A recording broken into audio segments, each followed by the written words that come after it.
السلام علیکم ورحمۃ اللہ وبرکاتہ۔ نحمدہ ونصلی علی رسولہ الکریم، اما بعد فاعوذ باللہ من الشیطان الرجیم، بسم اللہ الرحمن الرحیم۔ رب اشرح لی صدری ویسر لی امری واحلل عقدۃ من لسانی یفقہوا قولی۔ تو آج کا لیسن ہمارا ہے لیس البر ان تولوا، آیت نمبر سٹارٹ ہو رہی ہے 177 سے۔ تو اس سے پہلے کا جو سبق جو آپ لوگوں نے پڑھا اس میں اللہ تعالیٰ کی ان فی خلق السماوات سے یا ایھا الناس کلوا، یعنی اللہ تعالیٰ نے تمام لوگوں کو اس میں نیک بد مومن کافر سب آگے ناس میں پوری کائنات میں بسنے والے لوگوں سے کہا گیا حلال کھاؤ، رزق کے حلال کھانے کی ترغیب دی گئی اور شیطان کی پیروی نہ کرو۔ اور اس کے بعد پھر کفار کا تذکرہ کیا، مشرکین مکہ کا تذکرہ کیا۔ وہ کیا کہتے تھے کہ ہم تو وہی کام کریں گے جس پر ہم نے اپنے آباء و اجداد کو کرتے ہوئے پایا، یعنی باپ دادا کی اندھی تقلید۔ اللہ تعالیٰ کہتے ہو سکتا ہے تمہارے باپ دادا کو عقل نہ ہو سکتا ہے انہیں ہدایت نہ ہو۔ اور پھر کافروں کی مثال دی کہ کافروں کی مثال ان جانوروں کی طرح جو اپنے چرواہے کی صرف پکار یا آواز کو سنتے ہیں لیکن سمجھتے نہیں ہیں۔ اس کے بعد اللہ تعالیٰ نے حرام حلال کا تذکرہ کیا۔ حرام کا تذکرہ کیا کیا چیز حرام ہے؟ مردار حرام، بہا ہوا جو خون ہے وہ بھی حرام، سور کا گوشت یعنی سور کا گوشت حرام، اور ہر وہ چیز جس پر اللہ کے سوا دوسروں کا نام لیا گیا ہو، ہر وہ چیز جس پر غیر اللہ کا نام ہو، جو چیز غیر اللہ کے نام پر ذبح کی جائے، جو چیز غیر اللہ کے نام پر دی جائے وہ حرام ہے۔ اور ہاں، مجبور جو بندہ ہو جائے جس کی جان کو خطرہ ہو کہ حلال چیز میسر نہیں ہے تو وہ صرف اپنی جان کو بچانے کے لیے اس حرام میں سے کھا سکتا ہے جن کا تذکرہ یہاں آیا۔ اور وہ بھی ساتھ ہی کہا کہ غیر باغ ولا عاد، نہ وہ حد سے بڑھنے والا اور نہ وہ زیادتی کرنے والا ہو، یعنی اس کو لذیذ بنا کے نہ کھانے والا، پیٹ بھر کر کھانے والا نہ ہو، مجبوری کی حالت میں تھوڑا سا لے کر وہ اپنی جان بچا سکتا ہے۔ اور اس کے بعد اللہ تعالیٰ نے فرمایا جو لوگ حق بات کو چھپاتے ہیں، تھوڑی تھوڑی قیمتوں کی دنیا کی ثمن قلیل کے خاطر جو اللہ نے کتاب میں نازل کیا، جو اس کو چھپاتے ہیں تو وہ اپنے پیٹ میں آگ بھرتے ہیں۔ اور ایسے لوگوں سے قیامت والے دن اللہ بات بھی نہیں کرے گا اور انہیں پاک بھی نہیں کرے گا۔ تو یہ لوگ کتنا، جب ان کو اللہ تعالیٰ جنہوں نے ہدایت کے بدلے میں گمراہی کو اور جنہوں نے مغفرت کے بدلے میں عذاب کو خرید لیا، تو یہ عذاب جب اللہ ان کو دے گا، آگ میں ڈالے گا، تو یہ عذاب پر کتنا صبر کر سکیں گے۔ اور آج کا جو لیسن ہے 177 آیت نمبر میں لیس البر، سب سے پہلے ہم آتے ہیں تجوید کی طرف۔ لیس البر ان تولوا وجوہکم، لیسا نہیں ہے، بر نیکی، بر نیکی، ان کے تولو تم سب پھیر لو، تولو تم سب پھیر لو۔ تولو میں لاسٹ پہ آپ واو اور الف دیکھ رہے ہیں، ٹھیک ہے؟ تو یہ الف اور واو، یعنی واو اور الف جو ہے یہ جمع کی نشانی ہے جس میں تم سب یعنی جمع کی علامت پائی جا رہی ہے۔ تولو تم سب پھیر لو، وجوہ جمع ہے، وجہ چہرہ، وجہ جمع وجوہکم اپنے چہرے، قبل المشرق، قبل المشرق، مشرق قبل طرف، قبلہ طرف، مشرق مشرق، والمغرب اور مغرب، مشرق اور مغرب کی طرف۔ ولیکن البر، اور لیکن اصل نیکی تو یہ ہے، من جو آمن ایمان لائے، باللہ اللہ پر، والیوم الآخر اور آخرت کے دن پر، والملائکۃ اور فرشتوں پر،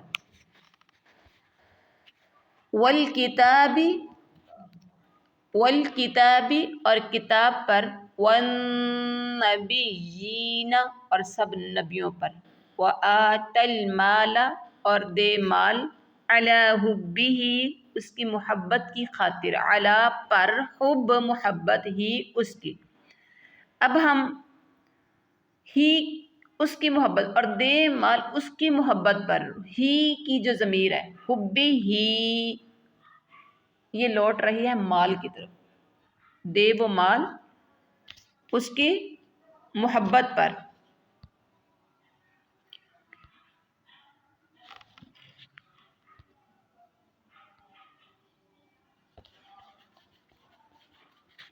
علی حبی ہی کی ضمیر کا مرجع کس کی طرف جا رہا ہے؟ مال کی طرف. یعنی مال سے محبت ہونے کے باوجود، کس کو مال سے محبت نہیں ہے؟ یقیناً سب کو مال سے محبت ہے. تو مال کی محبت ہونے کے باوجود وہ مال دے. کس کو دینا ہے؟ غریبوں، یتیموں، مسکینوں کو دینا ہے. ذوی القربا سب سے پہلا نمبر ذوی القربا قریبی رشتے داروں کو دینا ہے. ٹھیک ہے، ذوی القربا قریبی رشتے داروں کو، قرابت والوں کو. ذوی کا مطلب ہے والوں، ذو ذوی والوں، قربا قریبی رشتے دار. والیتاما اور یتیموں کو. والمساکین اور مساکین کو. وابن السبیل، وابن السبیل اور مسافروں کو. والسائلین اور سائلین، سائل کہتے ہیں مانگنے والے کو، تو یہ جمع ہے. اور سائلین یعنی مانگنے والوں کو، سوال کرنے والوں کو. وفی الرقاب اور گردنوں میں، یعنی گردنوں کے آزاد کرانے میں. وَأَقَامَ الصَّلَاةَ اور نماز قائم کرے. وَآتَ الزَّكَاةَ اور ادا کرے زکوٰۃ. وَالْمُوفُونَ اور سب پورا کرنے والے ہوں. بِعَهْدِهِمْ اپنے وعدے کو، اپنے عہد کو. اذا عاہدوا جب بھی وہ عہد کریں، جب بھی وہ وعدہ کریں. والصابرین اور سب صبر کرنے والے ہوں. فی البأساء تنگ دستی میں. والضراء اور بیماری میں. وحین البأس وحین اور جب، یا حین اور وقت، بأس جنگ کے، اور جنگ کے وقت. وحین البأس اور جنگ کے وقت. اولئک الذین یہی ہیں وہ لوگ، صدقوا جو سچے ہیں. وَأُولَئِکَ اور یہی ہم المتقون اور یہی پرہیزگار ہیں، یہی ہی پرہیزگار ہیں. اب آپ با محاورہ ترجمہ کی طرف آئیے. لیس البر ان تولوا وجوہکم نیکی نہیں ہے کہ تم اپنے چہروں کو مشرق و مغرب کی طرف کر لو. کیا مطلب؟ ساری اچھائی، ساری نیکی مشرق و مغرب کی طرف منہ کرنے میں نہیں ہے، بلکہ حقیقتاً اچھا وہ شخص ہے. ولیکن البر لیکن نیکی تو یہ ہے، اچھائی تو یہ ہے. من آمن باللہ والیوم الآخر جو اللہ پر، قیامت کے دن پر، فرشتوں پر اور کتابوں پر اور نبیوں پر ایمان لائے. نبیوں پر ایمان لائے. اصل نیکی کیا ہے؟ یہ ہے. اور پھر اس کے بعد کیا کریں؟ وَآتَ الْمَالَ عَلَىٰ حُبِّهِ اور وہ مال دے محبت کرنے کے باوجود، یعنی مال سے محبت کرنے کے باوجود. سب سے پہلا نمبر قریبی رشتہ داروں. جب خرچ کریں، مال سے محبت ہے لیکن مال میں سے خرچ کرنا ہے، مال دینا ہے، تو کس کو دینا ہے؟ سب سے پہلا نمبر کس کو دینا ہے؟ اپنے قریبی رشتہ داروں کو، یتیموں کو، مسکینوں کو، مسافروں کو، سوال کرنے والوں کو، غلاموں کو آزاد کرے. یہ نا پھر رقاب، غلاموں کو آزاد کرے. نماز کی پابندی اور زکوٰۃ کی ادائیگی کرے، جب وعدہ کرے تو تب اسے پورا کرے، تنگ دستی، دکھ درد اور لڑائی کے وقت صبر کرے، تنگ دستی میں صبر، دکھ درد میں صبر اور لڑائی کے وقت صبر، یہی سچے لوگ ہیں اور یہی پرہیزگار ہیں۔ اب یہاں پر آپ دیکھیں، لیس البر یعنی نیکی یہی نہیں ہے کہ تم مشرق و مغرب کی طرف منہ کر لو، یہ نیکی نہیں، نماز پڑھتے ہوئے۔ اب یہ آیت قبلے کے متعلق نازل ہوئی۔ قبلہ، یہ ایک تو یہودیوں کا قبلہ تھا جو بیت المقدس کا مغربی حصہ تھا، اور عیسائیوں کا جو قبلہ تھا وہ بیت المقدس کا مشرقی حصہ تھا۔ یہودیوں کا بیت المقدس کا مغربی حصہ اور عیسائیوں کا بیت المقدس کا مشرقی حصہ، جبکہ مسلمانوں کا قبلہ کون سا تھا؟ بیت اللہ، دونوں سے ہی ہٹ گیا۔ اور ابھی مسلمان، جبکہ پہلے مسلمان قبلہ کی طرف منہ کر کے نماز پڑھتے تھے، جب مکہ سے مدینہ میں آئے تو بیت المقدس کی طرف منہ کر کے نماز پڑھنا شروع کر دیا، 16 یا 17 مہینے ادھر منہ کر کے نماز پڑھی، پھر اللہ کا حکم ہوا تو قبلہ کی طرف منہ کر دیا، بیت اللہ کی طرف۔ اب مسلمانوں کے تحویل قبلہ پر آپس میں وہ لوگ چم گوئیاں کرتے تھے، باتیں کرتے تھے، جس سے بعض مسلمان بھی بعض دفعہ پریشان ہو جاتے تھے کہ پتہ نہیں کیوں اس طرح سے چینج ہو گیا ہے، کیا واقعی اللہ کا حکم ہے، ہم نے ٹھیک کیا، کیا ہے؟ مطلب جب زیادہ میجورٹی لوگوں کی باتیں کرنے والی تھی جو پسند نہیں کرتی تھی، تو مینورٹی کے دل میں بھی تھوڑا سا آ جاتا شاید ہم ٹھیک نہیں ہیں، شاید ہم حق پر نہیں ہیں، یا کچھ اس طرح سے پریشان ہو جاتے۔ اللہ تعالیٰ نے فرمایا کہ مشرق یا مغرب کی طرف رخ کر لینا بذات خود کوئی نیکی نہیں ہے، بلکہ یہ تو صرف مرکزیت اور اجتماعیت کے حصول کا ایک طریقہ ہے۔ ہاں، آؤ میں تمہیں بتاتا ہوں اصل نیکی کیا ہے۔ اصل نیکی تو ان عقائد پر ایمان رکھنا ہے جو اللہ نے بیان کیے ہیں۔ وہ کیا ہیں؟ نمبر 1، اللہ پر ایمان، اللہ کی ذات صفات میں اللہ کو یکتا ماننا، ایک ماننا، تمام عیوب سے پاک سمجھنا، قرآن و سنت کے بیان کردہ تمام صفات باری کو بغیر کسی تحریف بدلنے کے، بغیر کسی تعویل کے، بغیر کسی تعطیل کے، بغیر کسی تکییف کے تسلیم کرنا۔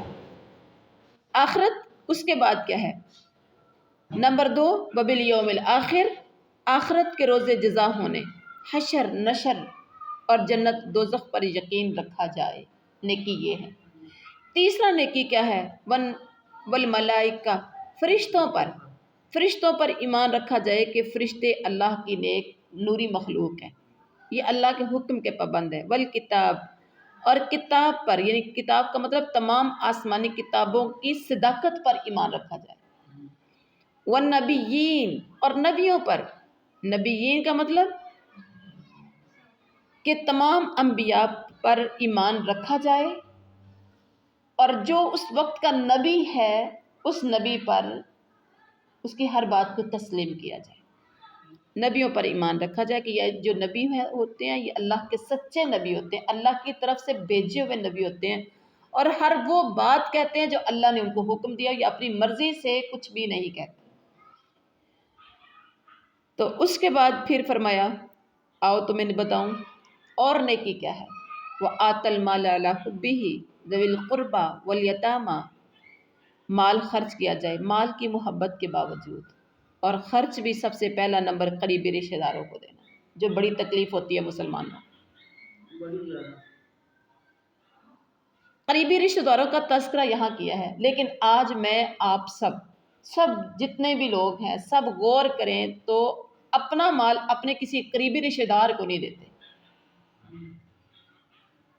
بیگانہ کوئی آ جائے، کوئی غریب آ جائے، کوئی یتیم آ جائے، کوئی مسکین آ جائے تو دیتے ہیں نیکی سمجھ کر۔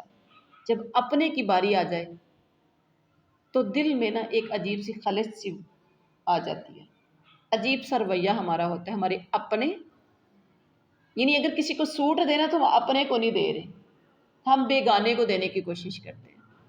آپ نے زکوٰۃ مال کے اندر سے صدقہ خیرات نکالنا ہے، جو کہ پتہ ہے میرا ہمسایہ، میرا رشتہ دار، میرا قریبی رشتہ دار، میری بہن، میرا بھائی، میری نند یا میرا دیور جیٹھ، جو میرے قریبی رشتہ دار ہیں، خالہ پھپھو، یہ قریبی رشتہ داروں میں جو قریبی رشتہ دار ہیں، جن کا رائٹ بنتا ہے، سب سے پہلے قرآن نے کہا ذوی القربیٰ، لیکن ہمارا وہاں پر آ کے عجیب سا رویہ ہو جاتا ہے۔ کیوں؟ ہم برداشت نہیں کرتے کہ میرا اپنا بھی اچھا کھائے، میرا اپنا میرے جیسا سوٹ پہن لے، میرے جیسا اس کے گھر میں بھی کھانا ہو، اور پھر اپنوں پہ ایک ایک چیز پہ نظر ہوتی ہے۔ کیا نظر ہوتی ہے؟ کبھی ان کے گھر گوشت پک گیا، ہو سکتا ہے جس دن آپ کی نظر پڑی تھی نا اسی دن ان کے گھر میں گوشت پکا، لیکن آپ نے دیکھا کہ اس کے گھر میں تو گوشت بھی پکا ہے، تو دل میں کیا لیا تے گوشت انہاں دے گھر پک دے۔ ہو سکتا ہے سال ہو گیا ہو ان کے گھر میں گوشت نہ پکا ہو، اور اللہ کی طرف سے اس دن گوشت پکا ہو جس دن آپ کی نظر پڑی تھی۔ ہو سکتا ہے ان کے بچے کے ہاتھ میں 100 روپیہ، 200 روپیہ، 500 روپیہ اسی دن آیا ہو جس دن آپ کی نظر پڑی ہو، اور آپ نے کہا لے انہاں دے بچیاں دے ہاتھ وچ تے اننے پیسے ہوندے نے۔ ہو سکتا ہے اس کے گھر میں زیادہ سبزیاں یا راشن اسی دن زیادہ آیا ہو جس دن آپ کی نظر پڑی، اور اب آپ نے کہا کہ بھی انہوں نے کیڑی ضرورت ہے، ان کو کیا ضرورت ہے۔ یہاں اللہ بھی تو شاید آپ کا امتحان ہی کر رہا ہوگا، آپ کیا کرتے ہو۔ اور یہ ہم انسانوں سے برداشت نہیں ہوتا کہ میرا اپنا رج کے کھائے، میرا اپنا اچھا کپڑا پہن لے، اور پھر کیا کہتے ہیں جس کو ہم صدقہ خیرات دیتے ہیں نا، جس کو زکوٰۃ دیتے ہیں، اس کے جوتے پہ بھی ہماری نظر پڑتی ہے، اس کے کپڑے پہ بھی ہماری نظر پڑتی ہے، اسپیشلی اپنے پہ، اس کے کھانے پہ بھی ہماری نظر جاتی ہے، اس کے گھر کی طرف بھی نظر جاتی ہے، یہ کھاتی کیسا ہے، یہ پیتی کیسا ہے، یہ پہنتی کیسا ہے، یہ کس طرح سے اس کا توڑ، اس کے بچے کیسے سکول میں جاتے ہیں، یہ کیا کیا کیا ہے، یہ کس طرح سے زندگی گزار رہے ہیں۔ ہماری نظریں پھر ہم دے تو دیتے ہیں 150 200 1000 5000 ایک بار دے تو دیتے ہیں، لیکن ہماری نظریں بار بار اس کی طرف جاتی ہیں، یعنی ہم اب پوری چوکی داری کرنا شروع کر دیتے ہیں، پہرہ داری کرتے ہیں، پہرہ لگا لیتے ہیں کہ یہ کیا کرتا ہے، کیا کھاتا ہے، کیا پیتا ہے، ہم سے یہ برداشت ہی نہیں ہو رہا ہوتا، دے کے پھر ہم گنہگار بھی ہو رہے ہوتے ہیں، دے کے، اور کبھی یتیم غریب مسکین کو دے کے اتنی پہرہ داری نہیں کرتے، اتنی ٹو نہیں لگاتے جتنے ہم اپنے کی لگاتے ہیں، پھر ایک دوسرے سے پوچھتے ہیں یہ مستحق کے گئے، یہ اس کو لگتا بھی ہے کہ نہیں لگتا۔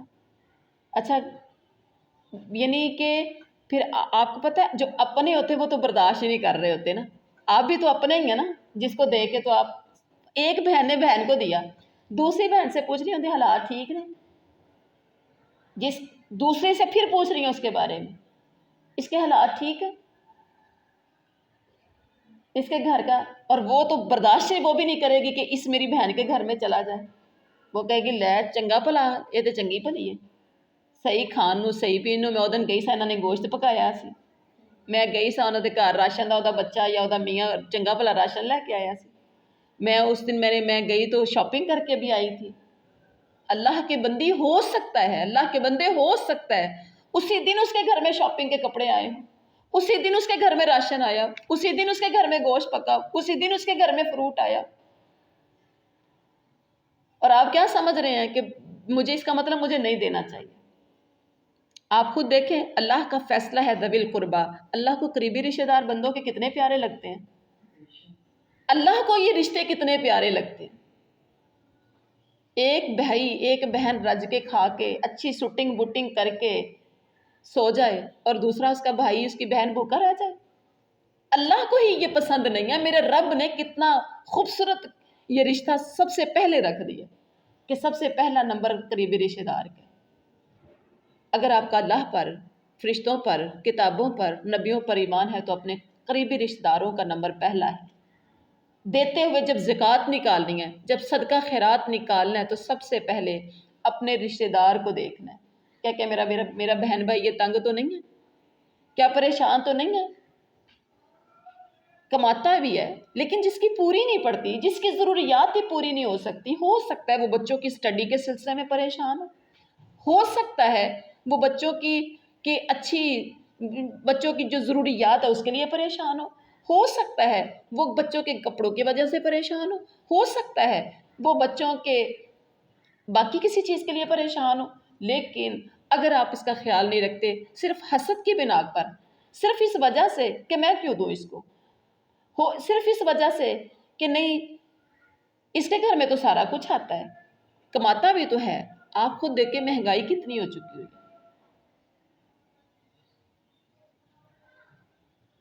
کتنی مہنگائی ہو چکی ہے، ہو سکتا ہے اس کی ضروریات پوری نہ ہو سکتا ہے اس کے پاس بہت سی ایسی فیسلٹیز نہ ہوں، سپوز ایک غریب بندہ اس کے پاس فریج نہیں ہے، کس کا دل چاہتا ہے میرے گھر میں فریج نہ ہو؟ کسی کا دل چاہتا ہے میرے گھر میں فریج نہ ہو؟ گرمی میں کتنی چیزیں خراب ہو جاتی ہیں، اور بھی بہت سی ایسی سہولیات ہوتی ہیں، اگر آپ کسی غریب کو دے دیتے ہیں، روٹی اس کی ٹھیک ہے، کپڑا اس کا ٹھیک ہے، سٹنگ بوٹنگ ٹھیک ہے، لیکن شوق سے تو کسی کو بھی نہیں ہوتی کہ یہ میری ضروریات پوری نہ ہو، کس کو شوق ہے؟ آپ کا دل سہولیات کو کر رہا ہے تو دوسرے کا بھی دل کرتا ہے، اگر آپ کسی کو سہولت دے دیتے ہیں، آپ نے دینی ہے یا اللہ تیری رضا کے لیے، تو نے کہا تھا ذوی القربا، قریبی رشتہ دار کو دینا، یا اللہ میں دے رہی ہوں تیری رضا کے لیے، اللہ ہم نے تیری رضا کے لیے یہ کیا، اور آپ کسی کو سہولتیں دیں، آپ کسی کا بھلا کریں، آپ کسی کے لیے، تو اللہ کی ذات کتنی آپ پر مہربان ہوگی۔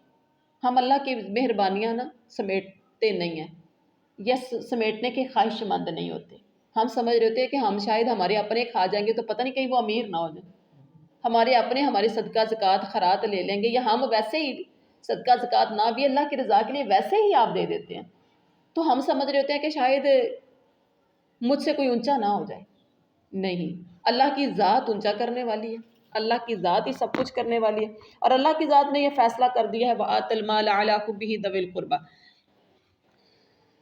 ایک صحابی تھا شاید ابو دادا، جب یہ لیس البر، یہ چوتھی سپارے کی لن تنالوا البر حتى تنفقوا مما تحبون، جب یہ سورت آیت نازل ہوئی تھی نا، تو کہ تم نیکی کو نہیں پا سکو گے، اچھائی کو نہیں پا سکتے جب تک اپنا مال تم خرچ نہیں کرو گے، اپنا پسندیدہ مال اللہ کی راہ میں خرچ نہیں کرو گے۔ تو حضرت ابو دادا کے بارے میں آتا ہے کہ انہوں نے کہا اللہ کے نبی میرا یہ باغ ہے، ایک درخت نہیں ہے، باغ میں کئی درخت ہوتے ہیں، یہ میرا باغ حاضر ہے، یہ سب سے پیارا میرا باغ، اب جس کو چاہیں آپ دے دیں۔ آپ صلی اللہ علیہ وسلم نے فرمایا کہ یہ تو اپنے چچا کے بیٹوں میں، تیرے چچا کے بچے غریب ہیں، کوئی باغ دیتا ہے چچا کے بیٹوں کو؟ آپ تو گاڑی نہیں دے سکتے، آپ تو بائک نہیں دے سکتے، آپ تو کسی کو کوئی چھوٹی سی کوئی سلائی مشین نہیں چچا کے بچیوں کو لے کر دیتا، کس وجہ سے کہ یہ کہیں سلائی مشین سے کر کے تو یہ سیکھ کے بڑی ہو کے کچھ سکھا کے کچھ ہنر لے کے تو کل کو یہ اپنے پاؤں پہ ہی نہ کھڑی ہو جائے۔ ہم نہ ہر بندے کو اس کی جگہ پہ رکھنا چاہتے ہیں، مارنا، مرے ہوئے اپنوں کو اسپیشلی مارنا چاہتے ہیں۔ بلیو کریں، میں نے نہیں، آپ نے بھی اپنی زندگی میں نوٹ کیا ہوگا، ہم اپنے کو مارنا چاہتے ہیں، ہم اپنے کو بھوکا رکھنا چاہتے ہیں، مرے ہوئے کو مزید مارنا چاہتے ہیں، اور کھاتے ہوئے کو کھلانا چاہتے ہیں۔ ہم چاہ رہے ہوتے ہیں باتیں تھوڑی سی کڑواہٹ والی ضرور ہوں گی، تھوڑی نہیں بلکہ بہت کڑواہٹ والی ہوں گی۔ ہم اپنے بہن بھائی سے کپڑے سلائی کروائیں نا، ہماری اپنی بہن غریب ہے، اپنی بہن، اپنی نند، اپنی بھابھی، اگر یہ مالی حالات، یا خالہ کی بیٹی، پھپھو کی بیٹی، چچا کی بیٹی، چچی، رشتہ دار، یہ جتنی بھی رشتہ داریاں ہوتی ہیں ذوی القربا میں، اگر اس کو کپڑے سلائی کرنے آتے ہیں تو ہم کیا کہتے ہیں؟ پہلی بات ہماری نیت ہوتی ہے ہمیں فری میں ہی سلائی کر دیں۔ اگر لینا ہے زیادہ کپڑے سلائی، کوئی ایک آدھا سوٹ سلائی کر کے دے گا، اور اگر ہے کہتے ہیں کہ آپ کر دیں جی، کتنے پیسے دیں گے؟ کتنے لیتی ہو؟ میں 500 400 600 جو بھی اس کا ریٹ ہوتا ہے، نہیں میں تینوں 400 روپیہ دیں گے، 300 روپیہ دیں گے تو میرے سارے سلائی کر۔ ہم مرے ہوئے کو مارنا چاہ رہے ہیں یہاں۔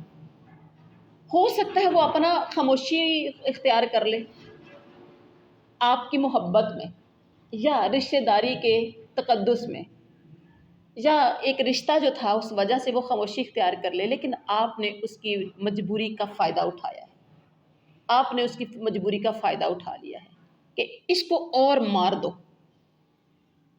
اس کی محنت کا پھل بھی نہ دو، اس کو مار دو کسی طرح سے۔ اور جب ہم بیگانے کے پاس، غیر کے پاس جاتے، جو اس کا ریٹ ہوتا ہے، پہلی تو اس کے نخرے، اور پھر اس کو ریٹ بھی پورا دینا ہے۔ ایک آدھی بار کہا، اس نے کہا نہیں جی نہیں، ایسے نہیں، ایسے نہیں، چلو ٹھیک ہے، ہم اپنے کو مارنا چاہتے ہیں۔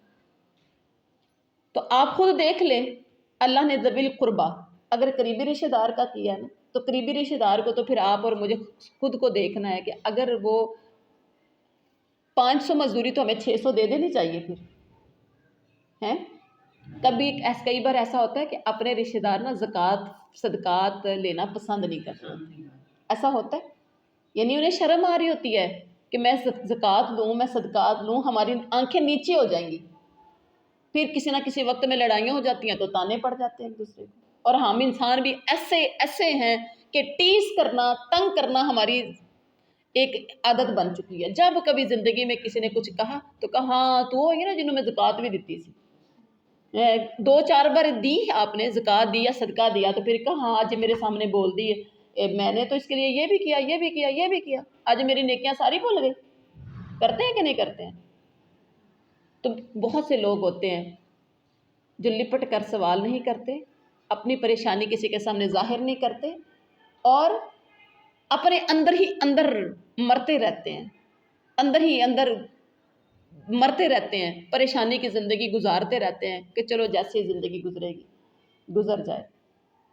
تو ہم اس کا فائدہ اٹھا رہے ہوتے ہیں، اس کی مجبوری کا ناجائز فائدہ، اس کی پریشانی سے ناجائز فائدہ۔ آپ نے خود دیکھا ہوگا یہ یتیم بچے جو جگہ جگہ پر، کوئی پنکچر لگانے کے لیے چلا جاتا ہے کسی کے پاس، کوئی سلائی سیکھنے کے لیے چلا جاتا ہے، کوئی دکان پہ کریانہ سٹور پہ لگ جاتا ہے، چھوٹے چھوٹے بچے، معصوم بچے، لوگوں نے لگائے ہیں کہ نہیں لگائے، وہ کتنا دیتے ہیں، اور وہ بڑوں سے زیادہ کام کرتے ہیں، بڑوں سے زیادہ کام کرتے ہیں۔ بڑے کی دہاڑی اگر 1500 روپیہ یا 1200 روپیہ ہے تو اس کو وہ مالک کیا دے گا؟ اس کو 8 روز کے 10 روپے یا 20 روپے دے گا، یا 30 روپے دے دے گا اس کو کھانے کے لیے، ٹھیک ہے، اور ہفتے کے بعد 1000 روپیہ، اکثر ان کی مائیں کہتی ہیں 1000 روپیہ دیتا ہے، اور کون ہے یہ؟ آپ کا رشتہ دار ہے جس نے آپ کو دکان پہ آپ کے بچے، اور وہ احسان کر رہا ہے، میں ول سکھانا پیا، یہ اس کو سکھا رہا ہے، طریقہ سکھا رہا ہے، لیکن کیا ہے، وہ احسان بھی آپ پہ کر رہا ہے کہ جی میں آپ کے بچے کو طریقہ سکھا رہا ہوں، لیکن کام وہ بچوں سے گدھے گھوڑوں والا لیتا ہے۔ جتنا بڑے بندے نے کام، بڑا بندہ جو ہوتا ہے نا، جیسے جیسے آپ کی ایج بڑھتی جاتی ہے آپ کے اندر ہمت ختم ہوتی جاتی ہے، آپ کے اندر وہ انرجی ختم ہوتی جاتی ہے۔ یہ 11-12 سال 15 سال کے جو بچوں میں، یہ بڑے بڑے انرجیٹک ہوتے ہیں، بڑے محنتی ہوتے ہیں، جدھر بگاؤ یہ تو تھکتے ہی نہیں ہیں۔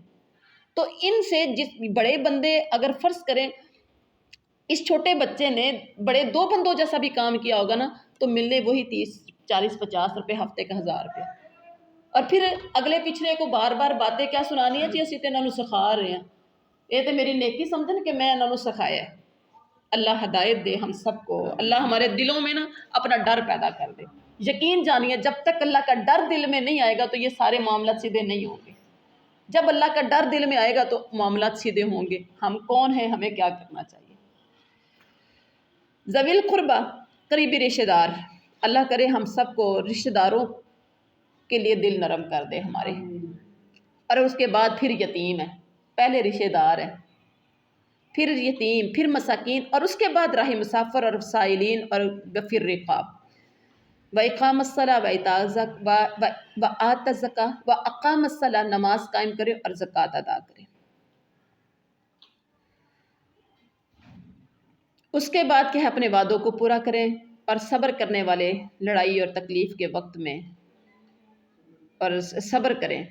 یہ سارے اکثر ہم ڈسکس کرتے رہتے ہیں، صبر کیا ہے، کیسے کرنا ہے۔ آپ کو پتہ ہے تنگ دستی کے وقت میں صبر نہیں ہوتا، عام طور پر اس ٹائم بندہ بے صبرا ہو جاتا ہے۔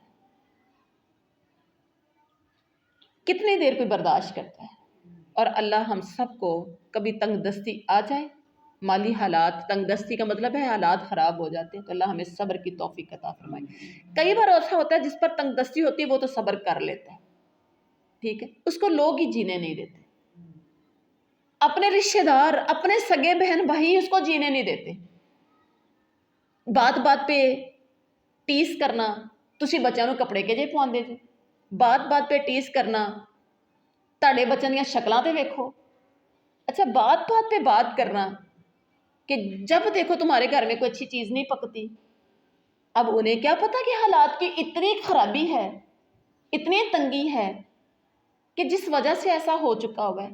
اب وہ خود گھر والے ظاہر نہیں کر رہے کہ ہمارے حالات اتنے خراب ہو گئے ہیں, ہم اتنے مجبور ہو گئے ہیں کہ یہ سارا کچھ ہے. اب وہ بات نہیں کر رہے, ان سے مانگ بھی نہیں رہے, ان سے لے بھی نہیں رہے, ان سے کہتے بھی نہیں ہیں. برتن اٹھایا تو ان کے گھر سالن بھی نہیں لینے جاتے, لیکن وہ اندر ہی اندر اپنے حالات پہ صبر کر رہے ہیں. تو دائیں بائیں والے جینے نہیں دیتے, دائیں بائیں والے جینے نہیں دیتے, کسی نہ کسی طرح سے ان کو پریشان کرنے کی کوشش کرتے ہیں. اگر سپوز وہ کسی کے ساتھ ظاہر جس کے اپنے گھر میں پوری نہیں پڑ رہی, تو وہ شادی غمی میں دوسروں کے ساتھ برتاؤ کیا کرے گا؟ اپنے بچے عزیز ہے کہ بہن بھائی باقی جن کے ساتھ برتاؤ کرنا وہ عزیز ہے, کیا کرے گا؟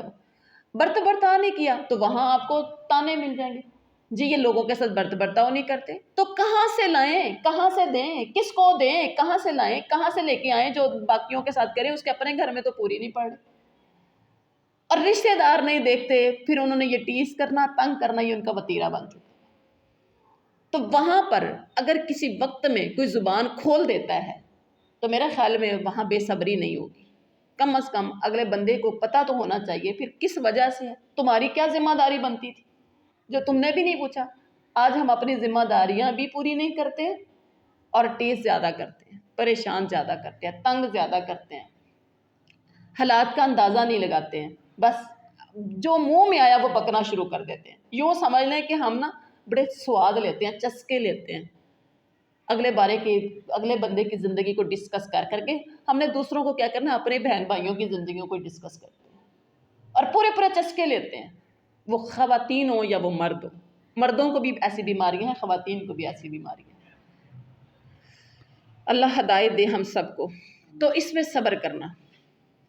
اور پھر وَالضَّرَّاء, دکھ درد, بیماری آ گئی, کوئی پریشانی آ گئی, تکلیف آ گئی, اس پہ صبر. اور وحین الباس, لڑائی کے وقت. اولئک الذین صدقوا, اللہ تعالیٰ کہتے ہیں جنہوں نے یہ سارے کام کیے. کہاں سے لیس البر ان تولوا سے بات شروع ہوئی ہے, تو ولکن البر, دیکھیں جہاں سے وضاحت شروع ہو گئی, ولکن البر من آمن باللہ سے لے کر وحین الباس تک, یہ سارے کام جس نے ان کاموں پر ان کاموں پر پورا اترا, جس نے ان کاموں کو اپنایا, اولئک الذین صدقوا, یہی لوگ سچے ہیں اور یہی پرہیزگار ہیں. یہ میرے رب کا فیصلہ ہے. اگر قریبی رشتہ داروں سے محبت ہے, انہیں دیتے ہو, ان کی ضروریات کو سمجھتے ہو, ان کے دکھ کو دکھ, ان کی پریشانی کو پریشانی سمجھتے ہو, تو پھر کون ہو, تم ہی صادق ہو, تم ہی متقی ہو. یہ سارے کام کرنے والے اگر ہو تو تم صادق بھی ہو. میرے رب کا 1400 سال پہلے یہ اعلان تھا اور آج بھی یہ اعلان ہے اور قیامت تک کے لیے رہے گا, تم ہی سچے ہو اور تم ہی پرہیزگار ہو. اگر عمل کرو گے, نہیں تو پھر دیکھ لینا, جو ہوگا سو ہوگا. آگے کیا فرمایا, یا ایھا الذین آمنو, اے لوگو آمنو جو ایمان لائے ہو, کتبا لکھ دیا گیا, لکھ دیا گیا کا مطلب ہے فرض کر دیا گیا. کیا ہے؟ کتبہ فرض کر دیا گیا ہے. علیکم القصاص, علیکم القصاص, تم پر قصاص لینا یعنی بدلہ لینا. فی القتل, مقتولین کے بارے میں, قتل مقتولین کے بارے میں جو قتل ہو چکے ہیں نا ان کے بارے میں. الحر بالحر, آزاد کے بدلے آزاد قتل ہوگا. والعبد بالعبد, اور غلام کے بدلے غلام قتل ہوگا. والانثى بالانثى, اور عورت کے بدلے عورت قتل کی جائے گی. فمن عفی لہ, پس جو معاف کر دیا جائے اس کو, یعنی جسے معاف کر دیا جائے, من اخیہ, اپنے بھائی کی طرف سے, من سے اخی بھائی ہی, اپنے بھائی کی طرف سے, شیئن کچھ بھی, فاتباع بالمعروف, تو پیروی کرنا ہے دستور کے مطابق، معروف اچھے طریقے سے، وَأَدَاءٌ اور ادائیگی کرے، الیہ اس کی طرف، بِإِحْسَان اچھے طریقے سے، ذَلِکَ یہ کیا، یہ دیت کی ادائیگی، تخفیف من ربکم تخفیف ہے تمہارے رب کی طرف سے، ورحمہ اور رحمت ہے، فمن نون کو عین کے ساتھ ملائیں گے حروف حلقی میں سے، فمن اعتدی پس جو بھی زیادتی کرے، بعد ذالک اس کے بعد، فلہ تو اس کے لیے عذاب علیم عذاب ہے دردناک۔ با محاورہ ترجمہ کی طرف آئیے۔ اے ایمان والو، تم پر مقتولوں کا قصاص لینا فرض کیا گیا ہے، آزاد کے بدلے میں آزاد، غلام کے بدلے غلام، اور عورت بدلے عورت کے۔ ہاں، جس کسی کو اس کے بھائی کی طرف سے کچھ معافی دے دی جائے تو اسے بھلائی کی اتباع کرنی چاہیے اور آسانی کے ساتھ دیت ادا کرنی چاہیے، تمہارے رب کی طرف سے یہ تخفیف اور رحمت ہے، اس کے بعد بھی جو سرکشی کرے اسے دردناک عذاب ہوگا۔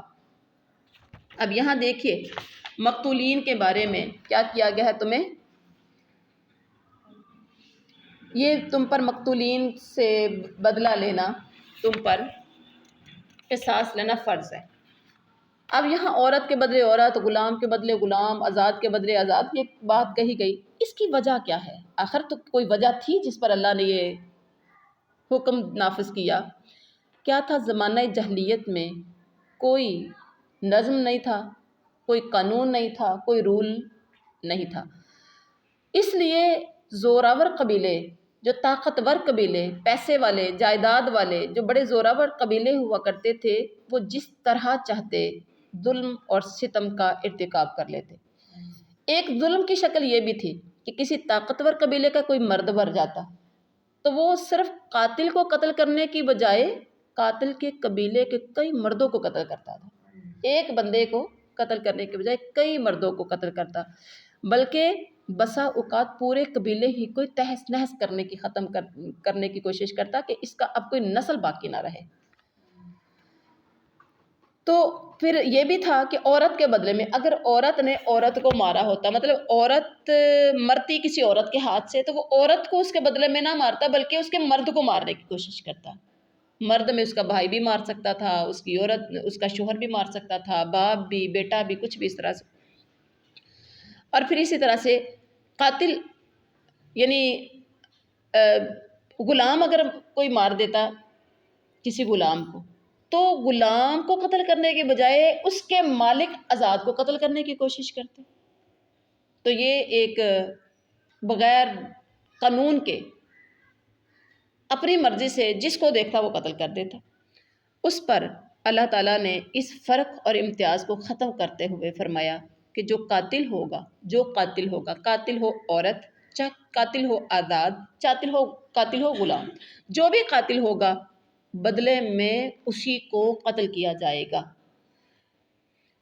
قاتل آزاد ہے تو بدلے میں وہی آزاد، غلام ہے تو بدلے میں وہی غلام، اور اگر قاتل عورت ہے تو بدلے میں وہی عورت ہی قتل کی جائے گی، نہ کہ غلام کی جگہ آزاد، عورت کی جگہ مرد، یا ایک مرد کے بدلے میں کئی مرد، ایسا نہیں ہوگا۔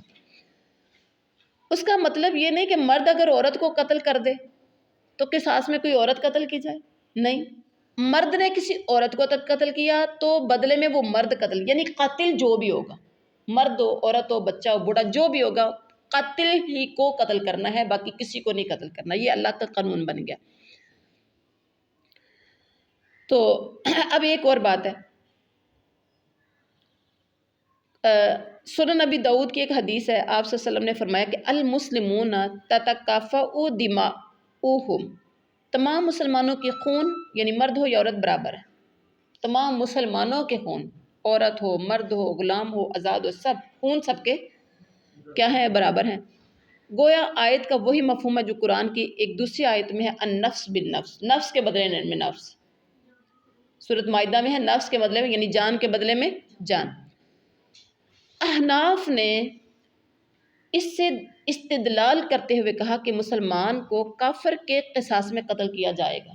اب یہاں کوشچن ایک ہے کہ اگر سپوز آزاد کے بدلے میں آزاد بھی ہو گیا، غلام کے بدلے میں غلام بھی ہو گیا، عورت کے بدلے میں عورت بھی ہوگی، مرد کے بدلے میں مرد، سب ہو گئے۔ اگر کافر کسی مسلمان کسی کافر کو قتل کر بیٹھے، مسلمان کسی کافر کو قتل کر بیٹھے، تو کیا بدلے میں مسلمان کو قتل کیا جائے گا یا نہیں کیا جائے گا؟ مسلمان کی تو سمجھ آ گئی۔ اگر مسلمان کے ہاتھوں کافر مر جاتا ہے تو وہاں بدلے میں مسلمان کو قتل کیا جائے گا کہ نہیں کیا جائے گا؟ آپ کی عقل کیا کہتی ہے؟ نہیں قتل کر کے کیا جانا چاہیے، برابر ہے سارے قتل کی۔ حدیث رسول صلی اللہ علیہ وسلم کی طرف دیکھیں، حدیث رسول اللہ یقتل مسلم بکافر، صحیح بخاری شریف کی حدیث ہے، حدیث نمبر 69115، مسلمان کافر کے بدلے قتل نہیں کیا جائے گا، مسلمان کافر کے بدلے قتل نہیں کیا جائے گا، ٹھیک ہے۔ اب احناف کہتے ہیں کہ مسلمان کو کافر کے قصاص میں قتل کیا جائے گا، لیکن جمہور علماء اس کے قائل نہیں ہیں، کیونکہ حدیث رسول صاف واضح ہے کہ کسی مسلمان کو کافر کے بدلے میں قتل نہیں کیا جائے گا، اس کی دیت وغیرہ دے دی جائے، ہدیہ دے دیا جائے، جو بھی ہے۔ اچھا جی آگے دیکھیے، فمن عفی لہ من اخیہ، جس کسی کو اس کے بھائی کے طرف سے کچھ معافی دے دی جائے، اسے بھلائی کی اتباع کرنی چاہیے، رسانی کے ساتھ دیت ادا کرنی چاہیے۔ معافی کی دو صورتیں ہیں، معافی کی دو صورتیں، یا پہلا تو قصاص کے بدلے میں قصاص ہو گیا، قتل کے بدلے میں قتل ہو گیا، اب کوئی قتل کے بدلے میں قتل نہیں کرنا چاہتا ہے، ٹھیک ہے، تو پھر کیا ہو؟ معافی کی دو صورتیں، ایک بغیر معاوضہ مالی، معاف کرنا ہے اللہ کی رضا کے لیے، میں نے کچھ نہیں لینا، میں نے کوئی دیت نہیں لینی، میں نے تجھے معاف کیا اللہ کی رضا کے لیے، ٹھیک ہے، ایک تو یہ ہو گیا معافی۔ دوسری کیا ہے؟ دوسری صورت قصاص کی بجائے، بدلہ لینے کی بجائے دیت قبول کر لینا، مقتول کے وارث قاتل سے دیت وصول کر لیں۔ اگر دوسری صورت اختیار کی جائے تو کہا جا رہا ہے یہاں طالب دیت بھلائی کا اتباع کرے، یعنی دیت لینے والا جو ہے نا اس کو بھلائی کا اتباع کرنا چاہیے، مطلب اس کو اتنا اس پہ تنگی نہ کر دے کہ وہ قاتل کے لیے قاتل سے بہت بڑا مطالبہ رکھ دے۔ اور پھر اس کے بعد ہے وَأَدَاءٌ إِلَيْهِ بِإِحْسَان، اس میں قاتل کو کہا جا رہا ہے، اس میں وَأَدَاءٌ إِلَيْهِ بِإِحْسَان میں قاتل کو کہا جا رہا ہے، کیا کہا جا رہا ہے؟ کہ بغیر تنگ کیے اچھے طریقے سے دیت کی ادائیگی کر دیں، ذَلِكَ تَخْفِيفٌ مِّن رَبِّكُمْ، اور یہ تخفیف ہے۔ اچھا پیچھے دیکھیں، اولیاء مقتول نے اس کی جان بخشی جو کی ہے نا، ورنہ قتل کے بدلے میں قتل تھا، لیکن کیا کہا جا رہا ہے کہ اس ادا کرو احسان کے ساتھ، یعنی مقتول کے وارثوں نے جو اس کی جان بخشی کر دی ہے، ورنہ چاہتے تو قتل کے بدلے میں قتل کر سکتے تھے، تو اس کا بدلہ احسان ہی کے ساتھ اس کو چاہیے کہ وہ دے، بہترین طریقے سے ان کا جو دیت ہے وہ ادا کر دے۔ اور قرآن پاک میں آتا ہے حل جزاء الاحسان الا الاحسان، احسان کا بدلہ احسان ہی ہے، تو احسان کے ساتھ اچھے طریقے سے اس کی ادائیگی کر دے۔ اور آگے فرمائے یہ تخفیف ہے تمہارے رب کی طرف سے، رحمت ہے۔ یہ تخفیف اور رحمت کیا ہے؟ یعنی قصاص، معافی یا دیت، تین صورتیں۔ قتل، جس نے قتل کیا ہے نا، اب تین صورتیں تھیں، یا تو قصاص اس سے لیا جاتا، یا اسے معاف کر دیا جاتا، یا اسے دیت لی جائے۔ یہ تین صورتیں اللہ کی طرف سے تم پر خاص رحمت ہیں، یہ تم پر ہوئی ہے خاص رحمت، کس پر؟ امت محمدیہ کے مسلمانوں پر، ورنہ اس سے قبل اہل تورات کے لیے قصاص تھا یا معافی تھی، یا قتل کے بدلے میں قتل تو یا معافی۔ اب جو لوگ معافی نہیں دینا چاہتے تو انہوں نے پھر کیا کرنا تھا؟ قتل کرنا تھا۔ تو اور اہل انجیل جو تھے ان میں صرف معافی تھی، قصاص بھی نہیں تھا، دیت بھی نہیں تھی، انڈرسٹینڈ؟ نہ دیت نہ قصاص۔ اہل انجیل یعنی عیسائیوں میں نہ دیت تھی اور نہ قصاص، نہ وہ قتل کے بدلے میں قتل کر سکتے تھے، نہ وہ دیت لے سکتے تھے، صرف معافی، صرف معافی تھی۔ اچھا جی اب اس کے بعد کیا فرمایا؟ فَمَنِ اعْتَدَىٰ بَعْدَ ذَلِكَ فَلَهُ عَذَابٌ عَظِيمٌ، اس کے بعد بھی جو سرکشی کرے اسے دردناک عذاب ہوگا، یعنی دیت قبول کر لے مقتول کے وارث دیت قبول کرنے کے بعد اگر وہ پھر قتل کر دیں، ایسا بھی ہوتا ہے ہمارے معاشرے میں، ایسا بھی ہوتا ہے، بہت سے لوگ معافیاں تلافیاں دیت جو کچھ کرنے کے بعد پھر وہ قتل کی طرف دوڑ پڑتے ہیں۔ ٹھیک ہے، تو جو شخص ایسا کرے اس کی سزا کیا ہوگی؟ اسے دردناک عذاب ہوگا، کیونکہ وہ اب خود ظالم بن گئے، اس لیے وہ ظالم کی سزا کا مستحق ہوگا، دردناک عذاب کا مستحق ہوگا۔ وَلَكُمْ فِي الْقِصَاصِ حَيَاةٌ يَا أُولِي الْأَلْبَابِ لَعَلَّكُمْ تَتَّقُونَ۔ اب یہاں دیکھیے، وَلَكُمْ اور لکم تمہارے لیے فی القصاص، قصاص میں، بدلے میں، حیاتن زندگی ہے۔ اب اللہ کا فیصلہ سن لیجئے، تین معافی کی تین شکلیں تو بتا دی ہیں، لیکن یہاں بہترین جو چیز قرار دیا ہے وہ قصاص کو لیا گیا ہے، کہا تمہارے لیے قصاص ہی میں زندگی ہے۔ اے عقل مندو یا اولی الالباب، اے عقل مندو یا اے عقل والو، لعلکم، تاکہ تم تتقون، تم سب بچ سکو۔ اب یہاں عقل مندو قصاص میں تمہارے لیے زندگی ہے، اس باعث تم قتل ناحق سے رک سکو گے، بچ سکو گے۔ یہاں دیکھیں، جب قاتل کو یہ خوف ہوگا، قصاص میں بہتری کیوں ہے، زندگی کیوں ہے؟ جب قاتل کو یہ خوف ہوگا کہ میں بھی قصاص میں قتل کر دیا جاؤں گا اور کوئی راستہ نہیں ہوگا، تو پھر اسے کسی کو قتل کرنے کی جرات نہیں ہوگی، اسے ہمت نہیں ہوگی وہ کسی کو قتل، اسے پتہ ہو کہ مجھے اس کے بدلے میں قتل کیا جائے گا۔ اور جس معاشرے میں یہ قانون قصاص نافذ ہے، یا جہاں نافذ ہو جاتا ہے قصاص والا قانون، بدلے کا قانون، تو وہاں یہ خوف معاشرے کو قتل اور خون ریزی سے محفوظ رکھتا ہے۔ کوئی بھی کسی پر اپنا ہاتھ نہیں اٹھائے گا، صرف اس وجہ سے کہ اگر میں نے کسی کو قتل کیا تو بدلے میں مجھے قتل کیا جائے گا۔ اب تین آپشنز ہیں، اب لوگ ناجائز فائدہ اٹھاتے ہیں، بے قتل کریں گے تو معافی مل جائے گی، غریب کا قتل کیا تو پیسے لے کے بیچارے مجھے معاف کر دیں، کچھ مجبوری میں آ کے، کچھ ڈرا دھمکا کے کسی سے معافی لے لیتے ہیں مختلف طریقوں سے، جس سے معاشرے میں نہایت امن، یعنی اگر تو قصاص نہ ہو تو بد امنی پھیلتی ہے، بے سکونی پھیلتی ہے، خون ریزی ہوتی ہے، اور اگر قصاص صرف اور صرف قصاص کا قانون ہوگا تو وہاں امن اور سکون ہوگا۔ اس کا مشاہدہ اگر ہم نے کرنا ہے تو آج سعودی عرب ہمارے لیے اس کی بہترین مثال ہے۔ سعودی عرب کے اندر کیا ہے؟ یہ قانون نافذ ہے، قتل کے بدلے میں قتل، جہاں اسلامی حدود کی نفاذ کی یہ برکات الحمدللہ سعودی عرب میں آج بھی موجود ہے۔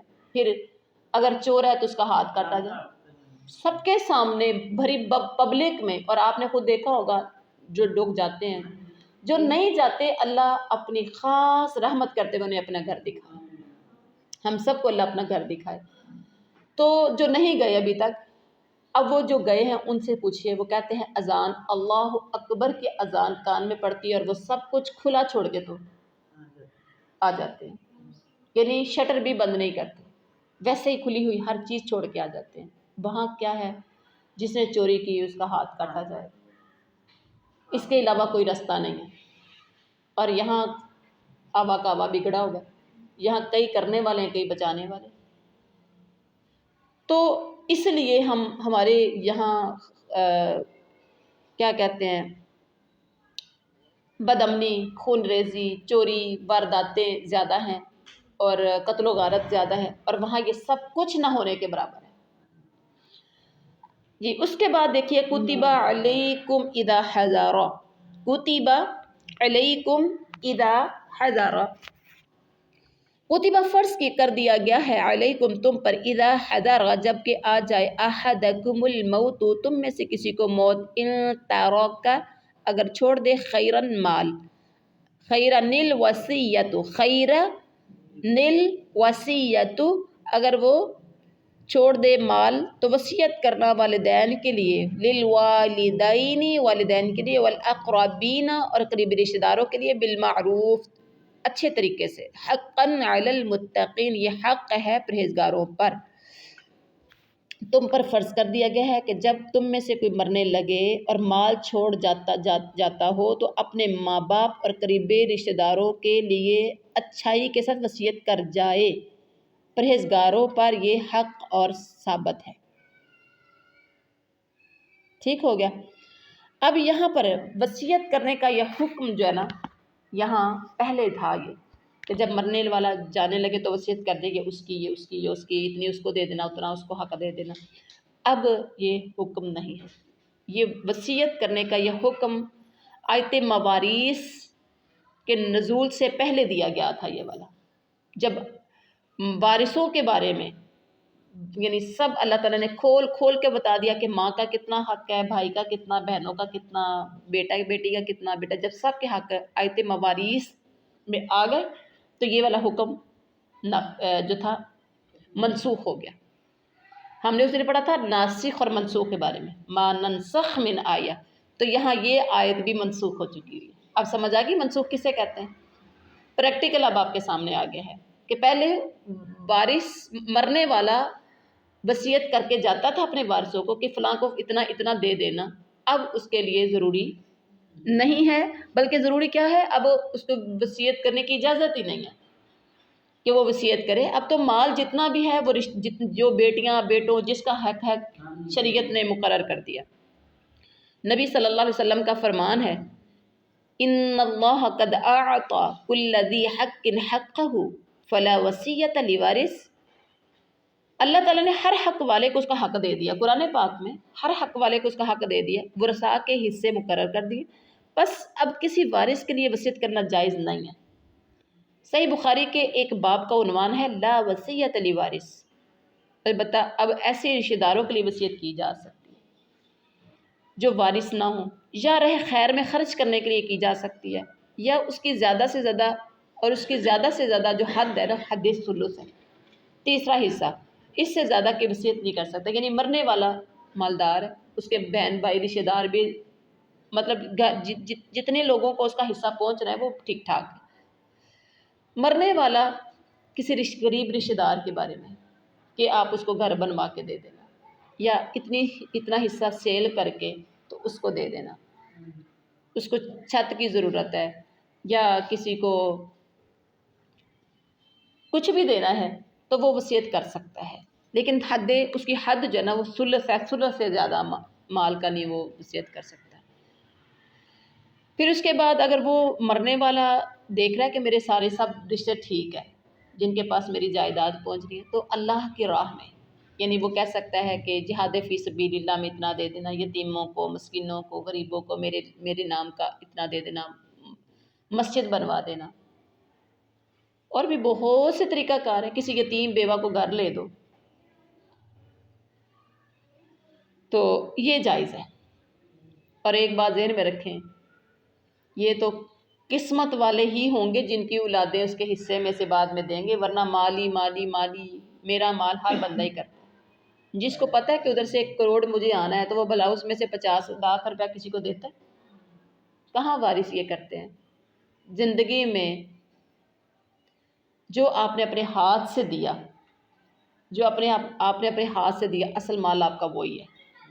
بعد میں آپ دنیا سے آنکھیں پھیر گئے تو یہ رشتہ داروں کا مال ہے، یہ رشتہ داروں کا مال ہے۔ اب وہ ان کی مرضی ہے، وہ دیتے ہیں یا نہیں دیتے۔ اب وصیت کر بھی جائیں، لوگ لالچی اتنے ہیں، یقین جانیے اتنے لالچی لوگ ہیں کہ سگی بیٹیوں کو محروم کر دیا جاتا ہے، سگی بہنوں کو محروم، باپ زندہ ہے اور وہ بیٹیوں کو محروم کر دیتا ہے۔ باپ زندہ ہے اور اپنی زندگی میں ہی کہہ دیتا ہے کہ یہ اپنی زندگی میں بیٹوں کے نام لگوا دیتا ہے اور بیٹیوں کو محروم کر دیتا ہے۔ کتنا ظالم یہ باپ ہے۔ ایک بابا نہیں، آپ کے گھر کے پاس ایک بابا مرا ہے، اس نے کہ ایک بابا نہیں، ہزاروں نہیں، لاکھوں بابے ایسے ہیں، لاکھوں بابے ایسے ہیں جو اپنا حق اپنے بیٹوں کو دے دیتے ہیں اور بیٹیوں کو نہیں دیتے، جبکہ میری یعنی اتنی خوبصورت شریعت ہے، سپورٹ کرتی ہے ہر ایک کو، بیٹی کو بھی سپورٹ کرتی ہے، بیٹے کو بھی سپورٹ کرتی ہے۔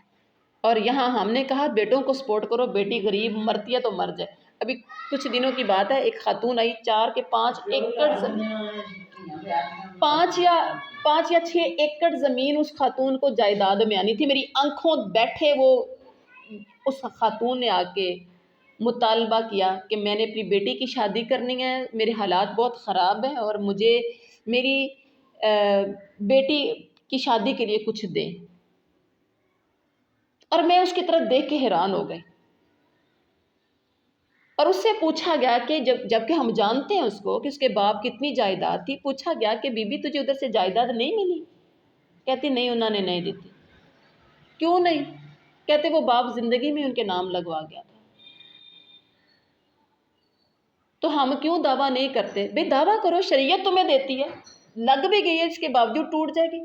تو وہ آگے سے کیا کہتی ہے کہ مرنا جینا. پھر وہ دھمکیاں دیتے ہیں کہ تم ہمارے آگے تھڑے نہیں چڑھ سکتی، ہمارے گھر کی دہلیز میں تم پاؤں نہیں رکھ سکتی. یہ میری آنکھوں دیکھے اس خاتون کو، میری کانوں نے سنا جو الفاظ تھے. اتنے ظالم لوگ ہیں. اور وہ بیچاری گھر گھر جا کے لوگوں کی منتیں کر رہی ہے کہ میری بیٹی کی شادی ہے تو مجھے سپورٹ کرو. اور وہ اتنے ظالم ہے کہ اس کی بیٹی کی شادی کے لیے بھی اس کو سپورٹ نہیں کر رہے. 30 یا 35 ہزار روپیہ اس نے کہا کہ چلو اتنا. کہتے جا کے کہا تو وہ جیسے اس کے ہوش و حواس ہی بھائی میرے کے گم ہو گئے. اس کو ہوش ہی نہیں آ رہا تھا. جیسے میرے یہ سن کے کہ میں نے کہا کہ میری بیٹی کو تم فرنیچر دینا، اور پھر اس نے حامی بھر لی کہ 30-35 ہزار تمہیں دوں گا. یہ اس خاتون کے الفاظ تھے کہ میرے بھائی نے یہ حامی بھری کہ تمہیں 30-35 ہزار تجھے بیٹی کی شادی کے لیے دوں گا. 30-35 ہزار میں کیا آتا ہے؟ لیکن یاد رکھیے اسلام نے جو آپ کو حق دیا نا، وہ عورتوں کو بھی لینا آنا چاہیے اور مردوں کو دینا آنا چاہیے. ٹھیک ہے. اور بھائی تو دینے کے لیے سم ٹائم راضی ہوتے ہیں. تو بھابیاں کیا کہتی ہیں، اگر انہوں نے ساڑھے کو حق لے لیا تو پھر ایدہ شبراتاں کاندیاں انہوں دے مرنے پرنے کا دے. مطلب ان کے جو رواج ہے، کوئی فوت ہو جائے گا سسرال میں تو پھر روٹی دینی پڑتی ہے. وہ کہاں کا، کیوں ہم نے دینا؟ پھر ہماری مرضی ہے آگے سے ہم نے برتنا ہے کہ نہیں برتنا. بھئی تسی کہڑا لکھاں دیں دے جی. عید دے دی، کتنا دے دیا؟ کوئی 2000 کا سوٹ بھیج دیا. نہ سے تو 2000 روپیہ، 1000 زیادہ سے زیادہ کتنا 5000 دے دیتے سال کے بعد جا کے. تو سناتی کیا ہے آگے سے کہ جی پھر ایسے اپنی مرضی نہ نہیں ورتنا، جڑا تسی لکھاں ورتنا نہ ورتنا. لیکن حق تو دو نا بیٹیوں کو.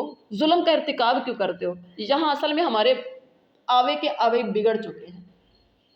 خوف خدا دل سے نکل چکا ہوا ہے، جس وجہ سے ہر کوئی ایک دوسرے کا حق مارنے کے لیے تیار ہے. اور یہاں وہی بات آ جاتی ہے، غریب کو غریب رکھو، امیر کو امیر کر دو. باپ مرتا ہے تو بیٹوں کو امیر کر کے جاتا ہے، بیٹیاں اگر غریب ہے تو وہ مزید غریب سے غریب ہو جاتی ہیں. ان کا حق مار لو.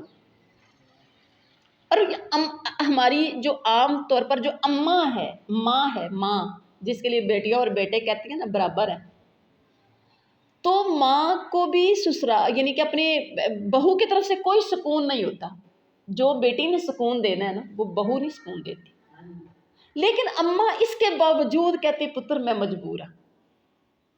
یعنی اس کی نا طوطے کی جان، کیا کہتے ہیں، جن کی جان طوطے میں، ماں کی جان بیٹے کے اندر ہی ہوتی ہے. ادھر سے آگے سے اس کو کھانے کو ملتا ہے نہیں ملتا، اس کو سکون ہے یا نہیں ہے، کچھ بھی ہے نہیں. وہ جائیداد اماں نے بھی جاتے جاتے اپنا حصہ اپنے بیٹے کو دینا، بیٹی کو نہیں دینا. ایسا ہے؟